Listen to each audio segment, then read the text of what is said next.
Browns 0-8 at home. Just sad. I haven't heard you this down since Dr. Brown got fired. It's a game that we were in, and it's a game that we just don't finish. I don't want to watch anymore. Why? Why does that happen? I'm so sick of watching those plays. 0-16. I definitely do not want to watch it all 22. That's up and down to me. That looks like dysfunction.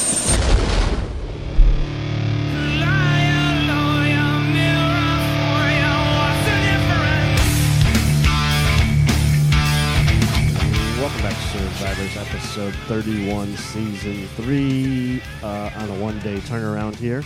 Awesome. I'm Adam. Greg's here. Yo! We got a guest today.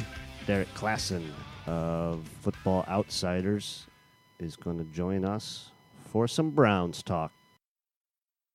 Today we welcome Derrik Klassen to the podcast. He is found on Twitter at QBClass, QBK. LASS. He is from Football Outsiders. Derrik, thanks for coming on the podcast. Yeah, I'm glad to be here. Glad to talk about the Browns, who have, they've already got a couple wins under the belt, so better start than usual. Yeah, we're not too used to wins around here.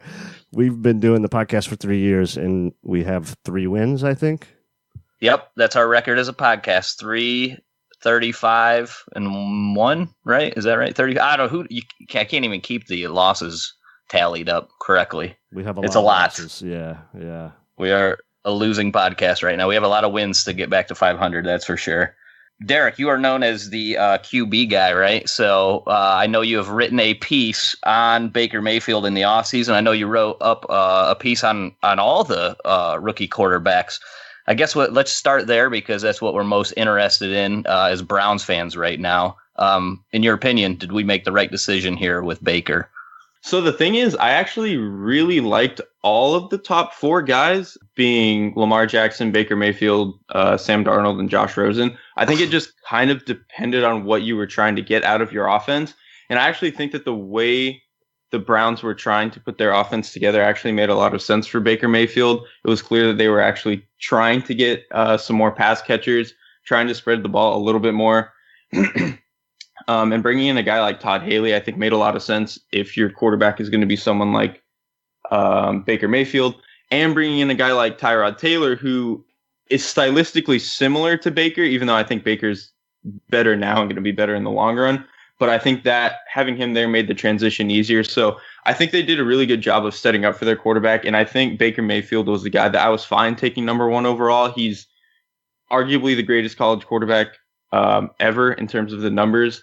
And I thought that he showed a lot at Oklahoma that suggested he was going to be a very good pro. I think a lot of people looked at his system and said, well, Lincoln Riley makes it so easy. And that was kind of true, but there were also just a lot of plays that Baker made that I think made it very clear that he was capable of being a good pro. When you mentioned the 4 top quarterbacks, I think half of the listeners probably thought you were throwing Josh Allen in there. Ooh, no, sir. Absolutely not. Like when I remember when I did my my quarterback rankings for this class, I think I did the 4 I mentioned. I think I said Mason Rudolph was like a decent day 2 guy, and then I think I said like Mike White and Kyle Lauletta were like okay day 3 guys, and then the rest I had like a handful of names. I just said I don't care. Like they didn't matter to me, and Josh Allen was one of those. So not a big fan. That would be the undraftable to you. Would be Josh Allen, not what Colin Cowherd gave to Baker Mayfield. So, so far from what you've seen in the first 7 games here, what do you think Baker's done compared to, I guess Darnold would be the only one that would be close to him. I would say with Darnold, I think Darnold's made more peak throws. Like some of the throws Darnold has made throwing like deep posts or down the sideline to Robbie Anderson have just been like fantastic. And while I think he's been more of a roller coaster under pressure than Mayfield, I think some of the plays that Darnold has made under pressure have been more impressive and look like something he can sustain. It was something he did at USC, and it's something he's already shown in the NFL. So I think that's encouraging. But with Mayfield, I think, especially in the first few games that he started, I think he looked very comfortable. I think he looked very accurate. I think he looked like a guy who the moment wasn't too big for him. Like he clearly was able to go through NFL reads, stand in the pocket, do all that sort of stuff. what's been a weird development with Baker is I would say the last 2 weeks, it seems like he's been a little bit more hesitant to throw the ball. I'm not exactly sure what that's been. I don't know if that's a coaching staff issue. I don't know if that's him just maybe going through a little bit of a rut as a rookie, but there were some throws, especially in the Chargers game, where it was like, okay, he pulled the trigger here versus the Jets, so why didn't he do it now? So just some stuff like that was concerning with Baker in the past couple of weeks, but I think that'll blow over. I think he showed, especially in those first few weeks, that he's a guy who's very confident. He's capable of making any throw across the field. He's obviously mobile. And he actually just does a better job with the offensive line than a guy like Tyrod Taylor did. So I think Baker's going to get out of this rut, and I think he's going to be just fine. Yeah, I would I agree with you. We've said that here. Just the same thing. He seems a little slow in these past couple weeks, and then you take a look at the website that you work at, Football Outsiders, and we look at like the receivers on this team, and ranked out of the top 73 that meet the minimum requirements of 24 passes. This is up till week 6, so this week is not included. Landry was 72nd overall ranked, and Callaway was 73rd. Then you get to the tight ends, and only 40 are ranked because you use a minimum of 12 passes, and Njoku's last on that list at 40th. So how much do you think that is affecting Baker right now, just not having anybody that is being efficient? And then also you guys have the offensive line being ranked 28th. So that seems to be, is it just the talent around Baker is just not helping him out at all right now, in your opinion? I would say the offensive line thing is partly probably still pretty poorly skewed from when Tyrod Taylor was at quarterback. Mm-hmm. I would say, and also just that now that a rookie's playing, like even if a guy has really good pocket presence, like a rookie's just going to take more sacks and make the offensive line look worse than it probably is. So I would say the Browns' offensive line is probably somewhere around average. It's just that what they've had at quarterback, be it a guy who likes to hold the ball a little bit too long, or rookie, I think is hurting them a little bit there. The thing with the receivers is I've never been a big Jarvis Landry fan. David Njoku, I think we all knew, was extremely inconsistent, kind of like Eric Ebron, where it was like, wow, he's an amazing athlete, but wow, he has some terrible drops. And I think Antonio Callaway is the same way, where Callaway looks like a Pro Bowler right up until he needs to catch the ball. And then when he has to catch the ball, he just doesn't look like he should be in the league. And it's insane to have that huge of a gap between. I mean, all of those things are just being a receiver, and he's so good at like 90% of it. But the most important part, he just can't put it together. And so I definitely think that's hurting Baker. And then, like I said, I think you're just going to have these rookie moments where, I mean, he's just not really going to come out of the gate looking like, Matt Ryan does right now. Sure. There's just always going to be moments. And so when you have what I would say is an average offensive line and then a bunch of receivers who either have limited skill sets or just simply cannot catch the ball, I think that's just going to conflate some of the issues that Baker is probably having to work through as a rookie. Yeah, you brought up you thought Todd Haley would be a good match for him, and in your piece you had wrote about how Haley would use the RPO game with Ben the same way, not the same way, but in similar ways to the way that Mayfield would use it at Oklahoma. We've really only seen that a couple times. When you look at the game plan so far, almost it seems like they're really having him do a lot, maybe a little bit too much for what a rookie should be asked to do. Have you been noticing any of that? Did you think they would be working more RPOs with him? I did. I mean, this is the same problem they had with Kaiser last year, where it was just this incredible downfield attack with nobody who could make it work.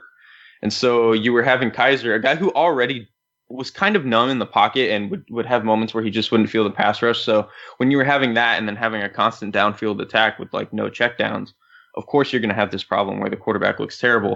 And I think we've kind of seen that this year with Baker. Baker obviously does a lot more to kind of make up for it, and I think is a more capable passer. But I mean, like you said, there's just some times where it seems like, man, they could make this so much easier on Baker, whether it's RPOs, getting Duke Johnson more involved in the other underneath game, just certain stuff like that, I think would make it so much easier on Baker, and they just kind of refuse. And I have to think that's more of a problem on Hugh Jackson than it is Haley, because Todd Haley's shown that he'll do these things. And Hugh Jackson, at least during his time in Cleveland, has been very slow to adjust to new players and do an actual good job of like catering an offense to them. And so I think that's kind of the problem they have with Baker Mayfield right now, is they don't exactly know what they want to do with him. Where I think, honestly, if they just kind of copy pasted, if Haley copy pasted what he did with the Steelers, obviously the Browns don't have as much talent, but I think that they kind of have the blueprint to kind of make that work. We've been like super really poor in the screen game, which would probably open up some extra stuff too, but they haven't executed so far this year. Even through preseason, it was pretty bad. Yeah, and that's a big thing with Haley too that I think they got away from as well. I feel like you've been on this. I feel like you're part of our podcast, Derek, because you talk about the same thing we talk every single week. Why aren't they using Duke Johnson? I mean, it's like every single Browns fan we talk to, somehow Hugh Jackson can't seem to figure this out. Like maybe in the 3 years I've been here, you have this weapon. You go up against a team like Tampa Bay this past week, which has got shredded by running backs. Kamara did it to him. The kid from Chicago shredded him. I'm thinking going into this game, this is going to be Duke Johnson's breakout game. But I think that every week. So why do I keep falling for it? What I don't know how involved you are or how much you get into the coaching aspect of it, Derek. But what do you think of Hugh Jackson? You think Hugh Jackson is basically gone? He's lame duck coach at this time going forward? Oh, he should be. I mean, it's very clear that he has no. I don't know what it is, because when Hugh Jackson had been a coordinator in the past, like when he was with the Bengals. Granted, that offense was incredibly talented and it would have been really hard to mess up. But I think he actually did a lot of creative stuff, getting Eifert open, making sure that Dalton had some really easy reads, just stuff like that. He was kind of on the forefront of like RPOs, pop passes, really interesting formations. And so for him to have completely lost whatever that spark is, now being in Cleveland, I think maybe he just needs a reset. Maybe he had just like hit lightning in a bottle or something in Cincinnati. I don't know what it is, but he clearly hasn't been able to replicate that magic in Cleveland. And he's just shown that he has no idea how to use his players. He crafted a poor offense for Kaiser. He's shown that he has no understanding of what to do with Duke Johnson. Why they were using Carlos Hyde as a battering ram, I have no idea.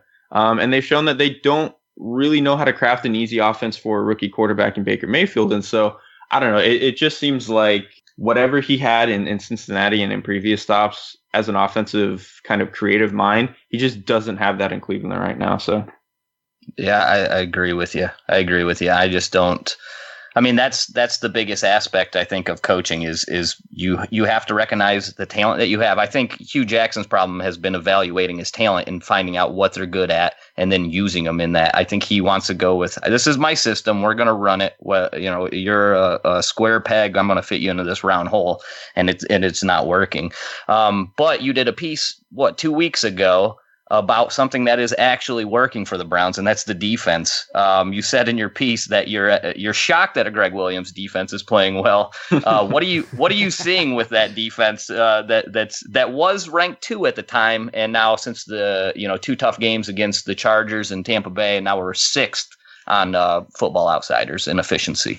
Yeah, so I definitely don't think it's because of Greg Williams. And if you read the piece, which I know you guys have, definitely, it's clear that my focus was more on just how talented that defense is. I think they have a handful of stars up front with Larry Ogunjobi and Myles Garrett. And then Denzel Ward Denzel Ward not only is good for a rookie, he's, I think, legitimately been one of the best cornerbacks in football this year. And so to have just that superstar talent, I think makes it really easy.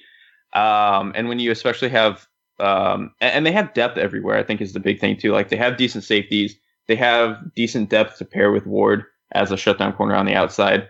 And they have decent depth up front. Like they've gotten pretty decent production from a handful of guys that were either like undrafted free agents or just like late draft picks, just stuff like that. Like Trevin Coley has been quietly not bad, like as just a guy that they can put next to Ogunjobi and kind of be a force up front. Just stuff like that. I think they've actually gotten a lot of value and talent out of pretty much every resource they've poured into the defense as of late. And I think that's really, really helped a team that, I mean, they needed a couple of drafts to go right for them for once. And I think they finally hit on that on the defensive side of the ball.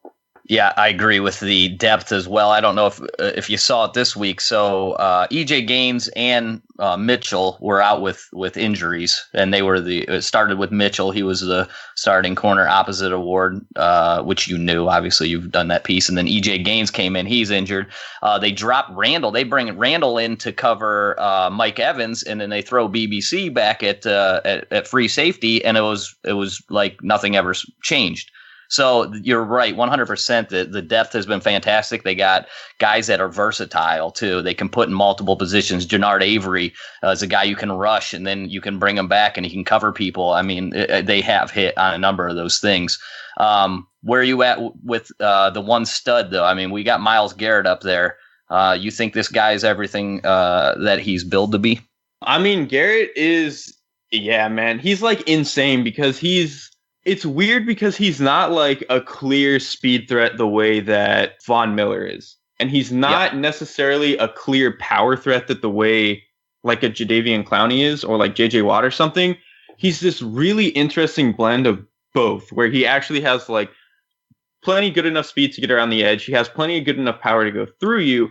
And he's actually gotten a little bit more creative in the way that he's willing to rush the passer with counter moves and stuff like that. So I think it's been really interesting to see how well he's crafted his athleticism and put it all together. I don't know if he's as good as Khalil Mack, but I think he has that type of blend of athleticism where he's fast and strong and he's really willing to just be aggressive and kind of come at you with some sort of counters. And he's actually been good in the run game. And that was, I think, at Texas A&M, people had concerns that he wasn't a great run defender, which I think was always kind of overblown. I think it was just that in comparison to how good of a pass rusher he is, maybe his run defense isn't as exciting. But I think he's been plenty fine in that department. And honestly, elite pass rushers can kind of get away with not being elite run defenders. So I don't even think that would be an issue unless he was just like literally the worst run defender in the league. The kid from Jacksonville, wasn't he the worst? He's been like the worst run defender, but he gets to the quarterback. I can't think of his name. The Rutgers kid. Maryland, where did he go? Yannick? Oh, Yannick. Ngakwa. Incredible pass rusher, but dear God, do not ask him to defend him. and you can get away with that. So I mean, that's what this game's all about. It's about rushing the passer nowadays, and defending the pass with good receiver or good cornerbacks. Well, Agba might have had the best game he's played.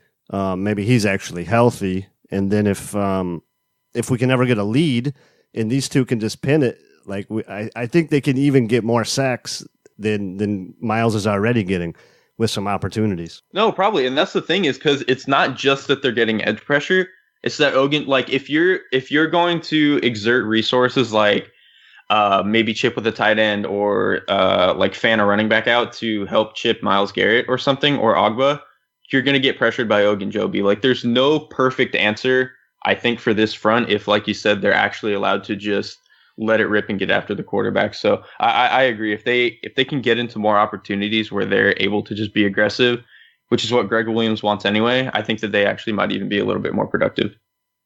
Yeah, I want to ask you about that. So you brought that up. You said this is sort of despite Greg Williams. Is that because of you?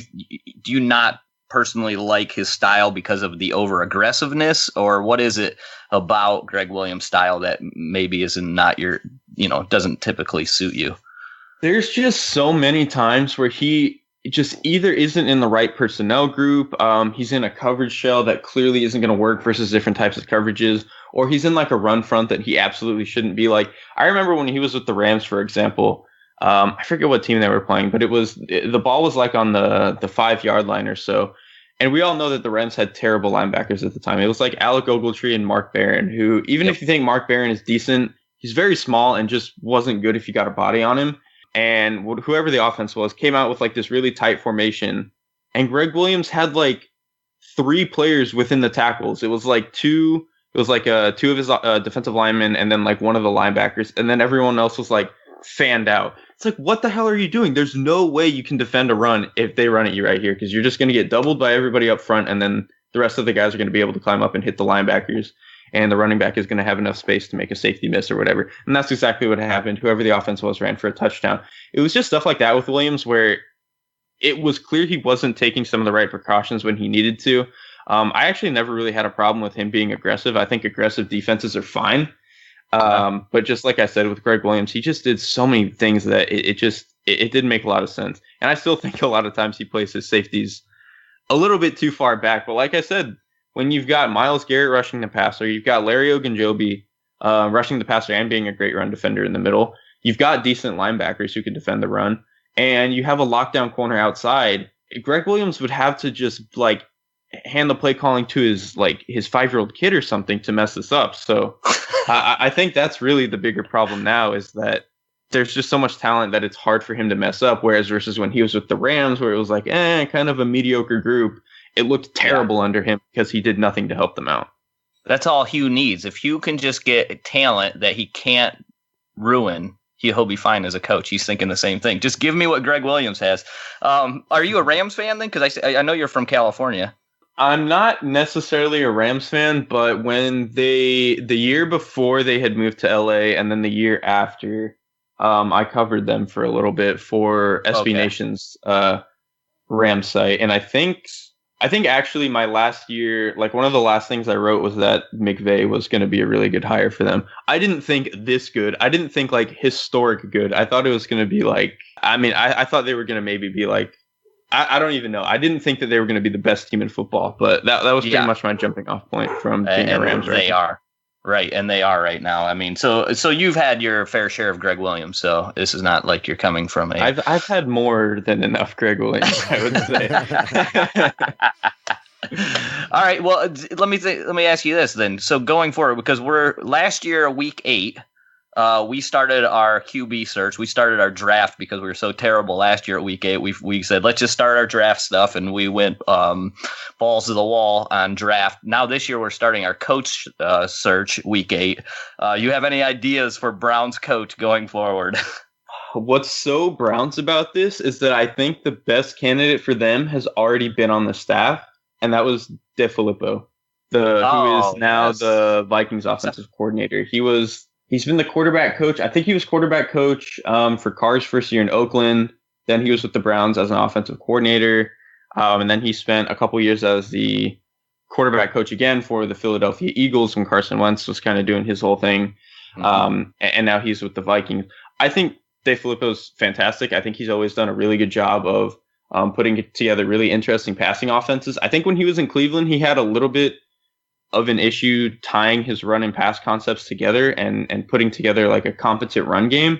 But I think that's something he's fixed a little bit, and I think he's grown. I think he's a really smart guy, so that would probably be target number 1. I'm not sure if he would want to come back necessarily, so yes, that might be their biggest problem. Oh, he does? I don't know. Well, we're just saying. Well. If he's number 1 candidate, he wants to be here, damn it. That's the way. I mean, we got Baker, baby. I think it would be awesome, but... yeah, he's actually well liked by the fans. I mean, a lot of people were sad to see him go, and I know when they only got 1 year of him, and he was sort of stuck with Johnny, and I don't even remember who the hell the other guy was. McCown, maybe. I don't even remember who it was. We've gone through so many, can't even keep them in check anymore. But finally, we got a quarterback here, so at least he's got that in set up. I remember watching a video where he was talking about. I can't think of the guy, Fran Duffy or something from one of the Philadelphia Eagles guy. And he was going through and he's teaching some of their concepts. And I was like, oh, this dude is like an elite teacher. Incredible. He did that like, I think once a week or something. And it was just, what was so fascinating about it is that he would use so much verbiage that you obviously would only hear from a coach, but I wouldn't say dumbed it down, but he made it so easy for like anybody to understand. It was really interesting the way that he could put that together. And I think he really helped Carson Wentz develop as a quarterback. And I think you could see that in Wentz's development in his mechanics from his time at North Dakota State to being the quarterback that he is now. And I think that's something he could help Baker with or wherever he ends up. So, yeah, that was my takeaway is that, this guy is an elite teacher. Like he can make you understand easily. And I don't know. I don't think he's ever been a head coach. So that would be the one thing, I guess. He doesn't really have that experience, but at some point you have to get put into the fire to find out what you are. So that'll be interesting. Adam, you got anything else? I was just thinking how rare it is for any coach that leaves here to be liked by the fans. We like Kyle Shanahan too. We would have. I think we would have taken Kyle Shanahan back in. That's what's so. I mean, it's just so Browns that they had back-to-back John DeFilippo and then Kyle Shanahan. You can't hold on to either of them, and then they either become. Obviously, Shanahan was extremely prized as the Falcons' offensive coordinator, and now with the 49ers, and DeFilippo is probably going to be the hottest or one of the hottest coaching candidates coming up this next season. So, just extremely Browns for that to have happened. What about Lincoln Riley's a name that everyone throws around?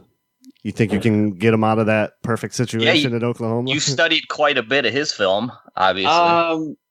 I don't. There's a couple of things with Lincoln Riley. I think he's obviously very smart, and I think if he did come to the NFL, he would be able to figure something out. But I think a lot of what he does orchestrates partly off of the different hashes that you're playing with in college football, and I'm not entirely sure if he could replicate that in the NFL. Like, he was just doing a lot of like moving screens or splitting guys out really far wide of the formation, kind of like Gundy does at Oklahoma State sometimes, that you just wouldn't be able to get away with the same way in the NFL.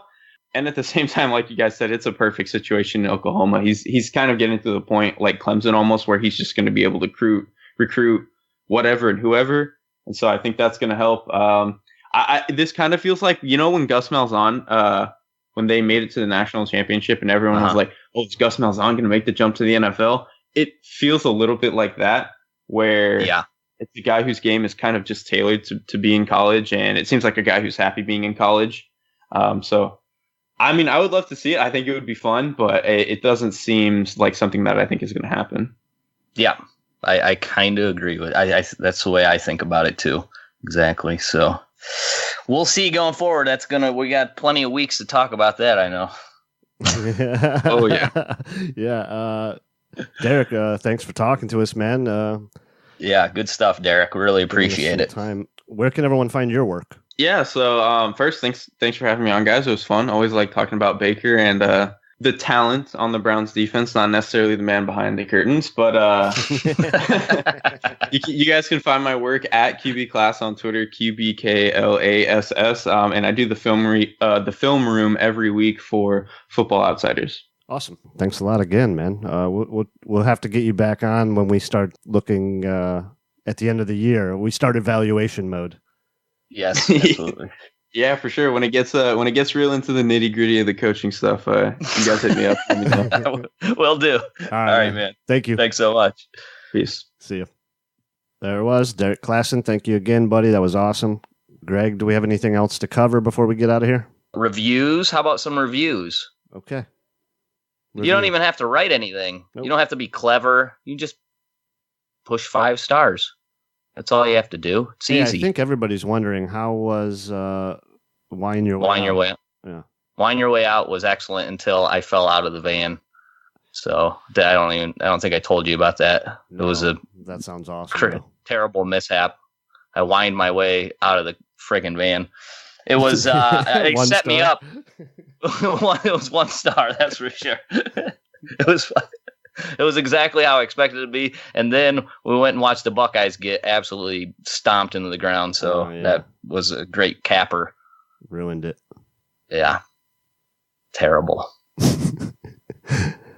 All right, what's our Twitter? Twitter is at STS Podcast. Our email is survivingtheseason@gmail.com. You can support the show on patreon.com/STS Podcasts. #Road to Redemption. Greg, tell them what we say. Keep on surviving.